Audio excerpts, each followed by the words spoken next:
Magandang hapon Pilipinas. Magandang hapon Luzon, Visayas at Mindanao.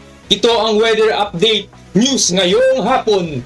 So, Bagyong Christine ay nagpapaulan ngayong hapon dito sa Rizal, kung saan narito tayo, no? So, kanina ngay nag-text ang NDRRMC na magkakaroon ng matinding pag-ulan at pagbaha at pagguho ng lupa nagbabadya dito sa Rizal. So, nakataas ngayon ang orange heavy rainfall warning dito, no? So, nasan nga ba ang bagyo ngayon?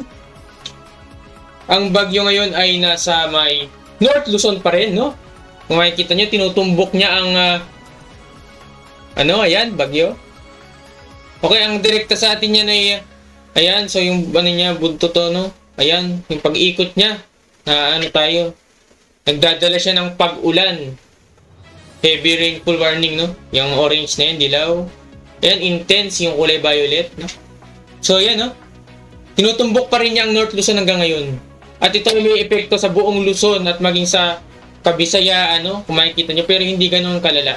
Sa Luzon talaga ang talagang epektado nitong Bagyong Christine na ito.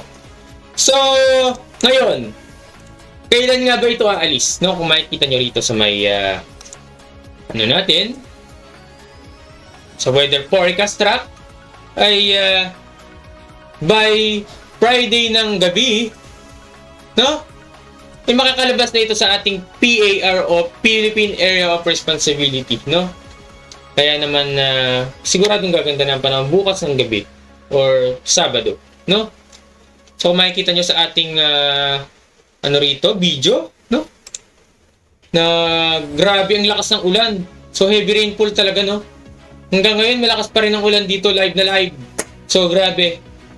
Ito ang epekto ng Bagyong Christine. So medyo may kahangin na kaunting, ngunit hindi na ganun kalakas, no? So ngayon ay nakataas ang Rizal sa signal number 2, no? Signal number 2 tayo. At tayo ay nasa orange heavy rainfall warning, kaya naman mag-ingat tayong lahat at mag-expect na babahain ang mabababang lugar dito, ano? So, patuloy tayo mag-ingat.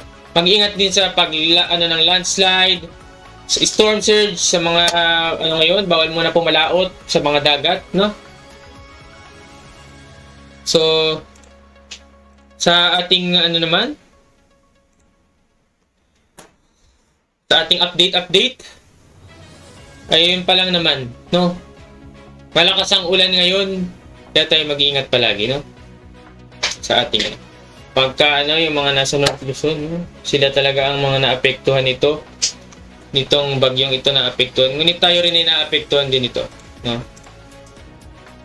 So, dyan na muna ang ating balita. So, ito si Luis Daniel Vlogs. At lagi tayong mag-iingat ngayong panahon ng kalamidad, no? So, stay at home. Ito ang Weather Update News Today. Balita ngayon.